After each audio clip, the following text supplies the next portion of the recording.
முடியாது, எங்க சைட்ல இருந்து நாங்க எதுவும் பண்ண முடியாதுன்னு சொல்லிட்டாங்க. நான் ஃபர்தரா அன்னைக்கே வந்து அண்டர் கால்ஸ் பண்ணி ரிட்டன் கம்ப்ளைண்ட் இந்த லோக்கல் ஜூரிஸ்டிக்ஷன்ல இருக்க சங்கர் நகர் போலீஸ் ஸ்டேஷன்ல கம்ப்ளைண்ட் கொடுத்துட்டேன். சிஎஸ்ஆர் போட்டு கொடுத்துட்டாங்க. விசாரிச்சு மேம் விசாரிச்சு தான் சிஎஸ்ஆர் போட்டு கொடுத்தாங்க.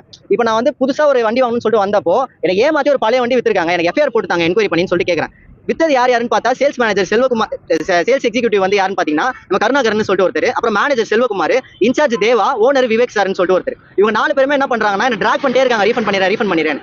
பேங்க் சைட்ல இருந்து நான் ஃபினான்ஸ்ல வாங்கின வண்டி அது. நான் ஃபுல் பேமெண்ட் கட்டி வாங்கல, டவுன் பேமெண்ட் கட்டி வாங்கின வண்டி அது. இப்போ நான் வண்டியும் விஷயம் தெரிஞ்ச உடனே ரிட்டர்ன் பண்ணிட்டேன் ஷோரூம்ல. 11ஆம் தேதி ரிட்டர்ன் பண்ணிட்டேன். இப்போ எனக்கு மாசம் இஎம்ஐயும் 13,000 ரூபாய் வந்து இஎம்ஐயும் சார்ஜ் பண்றாங்க. இப்போ அது இல்லாம இவங்களை ரீஃபண்ட் பண்ண சொல்லி கேட்டா நீ பேங்க் சைட்ல இருந்து ரீஃபண்டுக்கு வந்து லோன் ரீஃபண்டுக்கு மெயில் வந்து வாங்கி கொடுங்க, நாங்க வந்து பண்ணிடுறோம்னு சொன்னாங்க. ஆனா நான் லோன் ரீஃபண்டுக்கு வந்து மெயிலும் வாங்கி கொடுத்துட்டேன். ஆனா இது வரைக்கும் எனக்கு வந்து ரீஃபண்ட் பண்ணல.